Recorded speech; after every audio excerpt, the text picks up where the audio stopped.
Добар ден, драги пријатели! Добродојдовте во денешната епизода. Моето име е Јосиф Дамјанов и денеска зборувам на тема поврзана со метаболизам, односно разрешувам едно прашање и еден дел од митовите кои што луѓето ги имаат поврзани со метаболизмот, а тоа е како метаболизмот согорува калории. Прва работа, многу луѓе брз метаболизам кажуваат за тоа дали можеби одат често во тоалет и можеби дали имаат проблем или немаат проблем со столицата. Но прва работа, да, метаболизмот има удел во тоа како ќе функционира вашиот дигестивен систем, но не значи дека ако имате добар дигестивен систем, имате и добар метаболизам. Сега, брзината на метаболизмот можеби по мене е можеби некогаш и погрешен термин. Јас, ако мене ме прашувате, јас би користел термин едноставно потрошувачка на вашиот метаболизам. Затоа што ако споредиме со кола, вие не зборувате за тоа брзина на согорување на горивото, туку зборувате за потрошња на гориво на вашето возило. Истото се работи и за нашето тело. Сега, има неколку фактори кои што одредуваат како нашиот метаболизам согорува калории. Прва работа, нешто согорување на калории или базален метаболизам, така кажано, е бројот на калории кои што вашето тело го согорува во мирување. Во превод тоа значи дека ние макар и да лежиме цел ден и да не правиме ништо, нашето тело ќе согорува калории, затоа што срцето треба да работи и да пумпа. Нашите бели дробови треба да разменуваат гасови, јаглероден диоксид и кислород. Потоа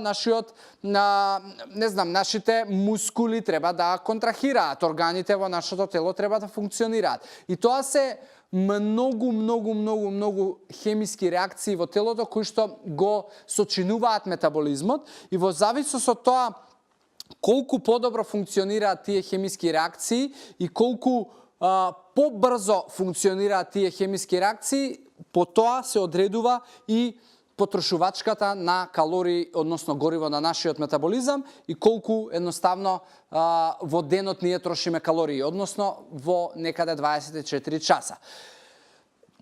Неколку работи укажуваат, односно влијаат на тоа колку ние калории ќе согоруваме во 24 часа. Прва работа е полот, затоа што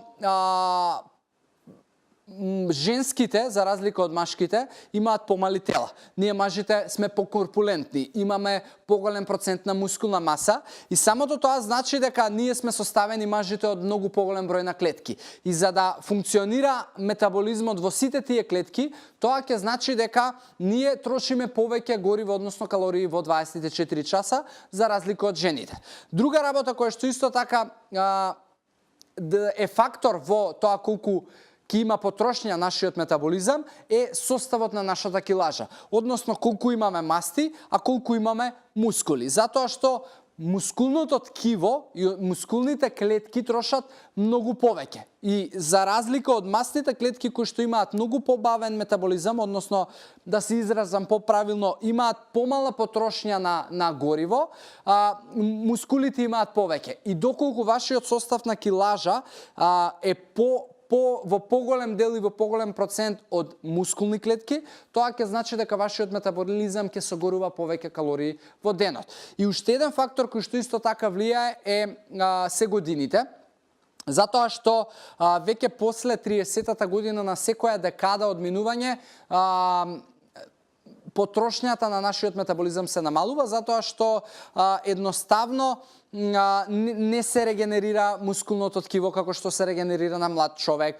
Полека со нефизичка активност, мускулната маса полека се губи, забавуваат можеби одредени хемиски реакции во телото и сето тоа придонесува да кај повозрастните луѓе метаболизмот троши многу помалку гориво за разлика од млад човек. Но тоа не значи дека не може да се подигне работата на вашиот метаболизам и доколку сте во години, и тоа не значи дека не може да придонесете да вашиот метаболизам троши повеќе калории. Едноставен начин за тоа е да и тие кои што можеби сте во години да пробате да се ставите во ред со исхраната, да пробате да бидете физички активни на секојдневно ниво и да ја одржувате мускулната маса во оптимално ниво и со тоа да придонесете да вашиот метаболизам во 24 часа троши повеќе калории. Јас ви гарантирам дека во одредени случаеви има и возрасни луѓе чии метаболизми трошат многу повеќе калории од тоа што троши можеби метаболизам на помлад човек, затоа што и составот на килажата и начинот на кој што живеат тие две личности е многу поразличен, а и сигурен сум дека и самите сте забележале луѓе и на различна возраст и со различна или иста килажа да имаат сосема поразличен изглед, затоа што едноставно едниот се грижи за себе, другиот не се грижи за себе, едниот има квалитетна килажа, другиот има неквалитетна килажа и така натаму. Тоа се фактори кои што на секојдневно ниво влијаат за надол крок да ја дадат сликата за тоа како вие изгледате, како се чувствувате и колку калории и гориво троши вашиот метаболизам од 24 часа